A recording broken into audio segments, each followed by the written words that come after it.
नमस्कार,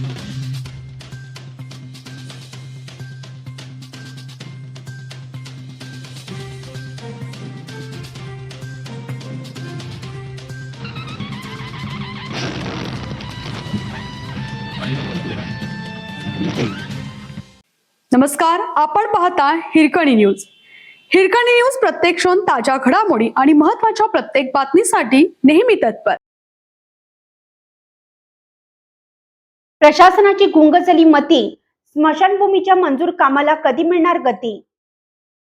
ग्रामीण भागात माणूस जिवंत असताना मूलभूत सुविधांसाठी झगडतोच, पण मृत्यूनंतरही त्याच्या नातेवाईकांना हाल अपेष्टा सहन करावे लागत असतील तर त्यापेक्षा मोठे प्रशासनाचे अपयश कोणते? सातारा जिल्ह्यातील सनपूर येथील बौद्ध स्मशानभूमी शेड बांधकामाचा मंजूर प्रकल्प आजही कागदावरच असल्याने ग्रामस्थांमध्ये तीव्र संतापाची लाट उसळली आहे. या कामासाठी दिनांक 13 नोव्हेंबर 2025 रोजी कामाचा आदेश देण्यात आला. 3,15,658 किमतीच्या या कामाची मुदत 3 महिने निश्चित करण्यात आली होती. आदेशानुसार ठेकेदाराने 7 दिवसांच्या आत कामे सुरू करणं बंधनकारक होतं. तसेच कोणत्याही परिस्थितीत मुदतवाढ अनुज्ञेय नसल्याचे आदेशात स्पष्ट नमूद आहे. तरीही आजपर्यंत या कामाची 0% ही प्रगती झालेली नाही. ही धक्कादायक बाब आहे. विशेष म्हणजे 29 डिसेंबर 2025 रोजी बाबूराव यशवंत मगरे यांच्या हस्ते कुदळ मारून या कामाचा शुभारंभ करण्यात आला होता.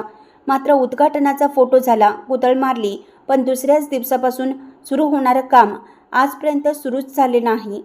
त्यामुळे प्रसिद्धीच्या हव्यासापोटी उद्घाटनाचा केवळ दिखावा होता की काय, असा प्रश्न नागरिक उपस्थित करत आहेत. दरम्यान जानेवारी 2026 पासून आजपर्यंत बौद्ध समाजातील 4 ते 5 नागरिकांचे निधन झाले.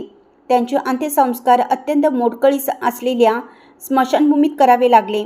गंजलेल्या लोखंडी पोलांना सरळ करून त्याखाली मृतदेहाचे दहन करण्यात आले. पावसाळ्यात तर परिस्थिती अधिकच भयावह झाली. स्वर्गीय गंगूबाई मगरे यांच्या अंत्यसंस्कारावेळी वरून मुसळधार पाऊस आणि खाली उघड्यावर चिता असे विदारक दृश्य पाहून उपस्थितांच्या डोळ्यात अश्रू तरळले. सध्या स्मशानभूमीत 2 दहन पिंजरे आहेत. त्यापैकी एक पिंजरा लहान असल्याने आवश्यक तेवढे सरपण बसत नाही. त्याला धुरांडे नाही, छप्पर नाही.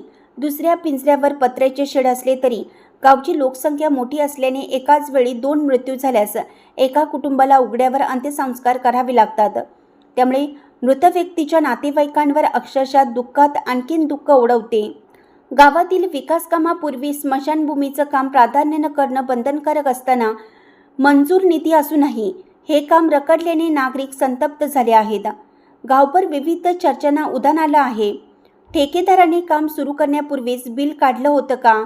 कोणाच्या दबावामुळे काम थांबवण्यात आलं आहे का? ठेकेदाराने टक्केवारी दिली नाही का म्हणून काम रखडलं आहे का? अजूनही बौद्ध समाजाला दुय्यम वागणूक दिली जात आहे का? असे अनेक प्रश्न आता उघडपणे विचारले जात आहेत. लोकप्रतिनिधींनी DPDC निधीतून काम मंजूर करून दिलं. प्रशासनाने आदेश काढले, उद्घाटनही झालं. मग प्रत्यक्ष काम शून्यावर का? याचे उत्तर संबंधित विभाग आणि ठेकेदार देणार का, अशी मागणी ग्रामस्थ करत आहेत. याहून गंभीर बाब म्हणजे संतप्त नागरिकांमध्ये जर अशीच परिस्थिती राहिली तर पुढील मृतदेह थेट ग्रामपंचायत कार्यालयात आणू, अशी चर्चा सुरू आहे. प्रशासनाने वेळीच दखल घेतली नाही तर हा संताप तीव्र आंदोलनात परिवर्तित होण्याची शक्यता नाकारता येत नाही. मृत व्यक्तीच्या सन्मानाचा प्रश्न हा कोणत्याही समाजापुरता मर्यादित नसून तो मानवतेचा प्रश्न आहे. प्रत्येक गावात शेड, रस्ता, वीज, पाणी, स्वच्छता आणि आवश्यक सुविधा असलेली सार्वजनिक स्मशानभूमी उभारणं ही शासनाची जबाबदारी आहे. त्यामुळे सनपूर येथील मंजूर स्मशानभूमी शेडचं काम तातडीनं सुरू करून पूर्ण करावं, अशी ग्रामस्थांची एकमुखी मागणी आहे.